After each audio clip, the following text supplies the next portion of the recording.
Hello, so I will be reading the next chapter in Charlotte's Web, and this will be chapter 14 called Dr. Dorian. The next day was Saturday. Fern stood at the kitchen sink drying the breakfast dishes as her mother washed them.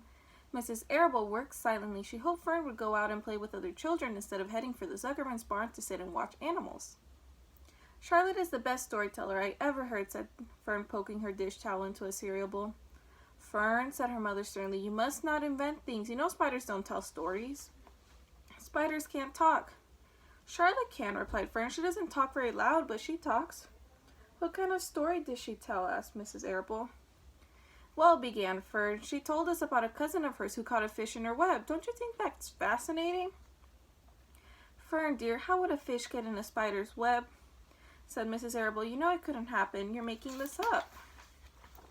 Oh, it happened all right, replied Fern. Charlotte never fibs. This cousin of hers built a web across a stream. One day she was hanging around on the web and a tiny fish leaped into the air and got tangled in the web. The fish was caught by one fin.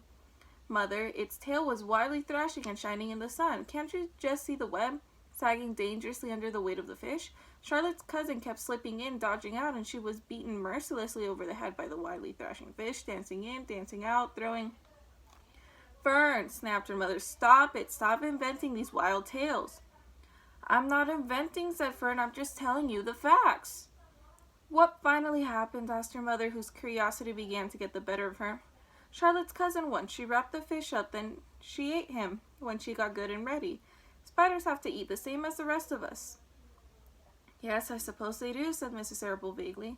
Charlotte has another cousin who is a balloonist. She stands on her head, lets out a lot of line, and is carried aloft on the wind. Mother, wouldn't you simply love to do that?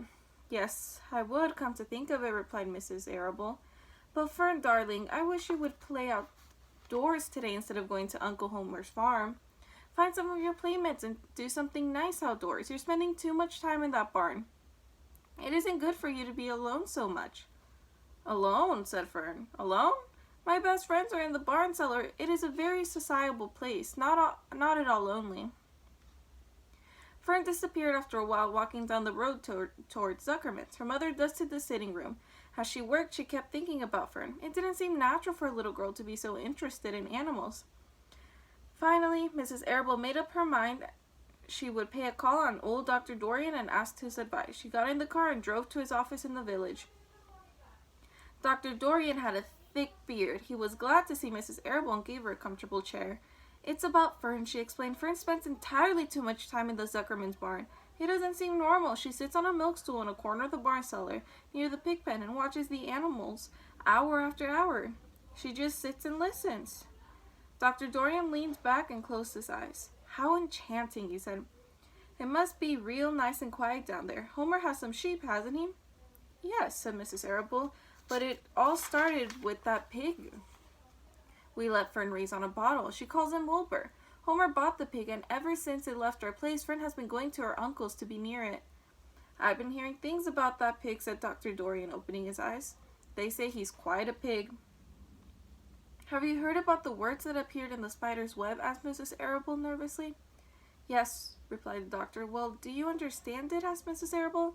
Understand what? Do you understand how there could be any writing in a spider's web? Oh no, said Dr. Dorian. I don't understand it, but for that matter, I don't understand how a spider learned to spin a web in the first place. When the words appeared, everybody said they were a miracle, but nobody pointed out that the web itself is a miracle. What's miraculous about a spider's web? Said Mrs. Arable. I don't see why you say a web is a miracle. It's just a web. Ever try to spin one? Asked Dr. Dorian. Mrs. Arable shifted uneasily in her chair. No, she replied, but I can crochet a doily and I can knit a sock. Sure, said the doctor, but somebody taught you, didn't they? And here's a picture of Fern's mom and the doctor talking. And him leaning back with his eyes closed.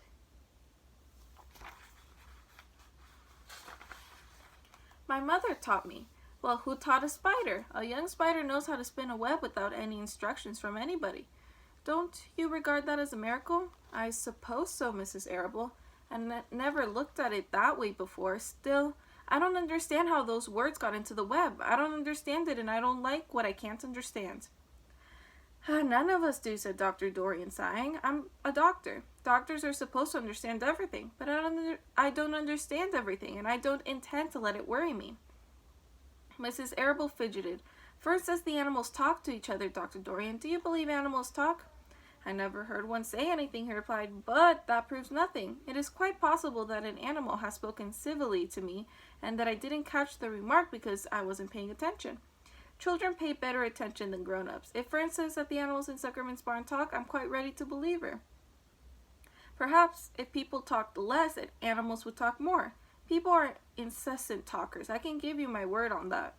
Well, I feel better about Fern, said Mrs. Arable. You don't think I need to worry about her? Does she look well, asked the doctor? Oh, yes. Appetite good? Oh, yes, she's always hungry. Sleep well at night? Oh, yes. Then don't worry, said the doctor. Do you think she'll ever start thinking about something besides pigs and sheep and geese and spiders? How old is Fern? She's 8. Well, said Dr. Dorian, I think she will always love animals, but I doubt that she spends her entire life in Homer Zuckerman's barn cellar. How about boys? Does she know any boys? She knows Henry Fussy, said Mrs. Arable brightly. Dr. Dorian closed his eyes again and went into deep thought. Henry Fussy, he mumbled. Remarkable. Well, I don't think you have anything to worry about. Let Fern associate with her friends in the barn if she wants to. I would say offhand that spiders and pigs were fully as interesting as Henry Fussy. Yet, I predict that the day will come when Henry will drop some chance remark that catches Fern's attention. It's amazing how children change from year to year. How's Avery? He asked, opening his eyes wide. Oh, Avery, chuckled Mrs. Arable. Avery is always fine. Of course, he gets into poison ivy and gets stung by wasps and bees and brings frogs and snakes home and breaks everything he lays his hands on. He's fine. Good, said the doctor. Mrs. Arable said goodbye and thanked Dr. Dorian very much for his advice. She felt greatly relieved. And that's the end of chapter 14. So tell somebody your favorite part of this chapter and think of whether Mrs. Arable should or should not be worried about Fern. Thank you.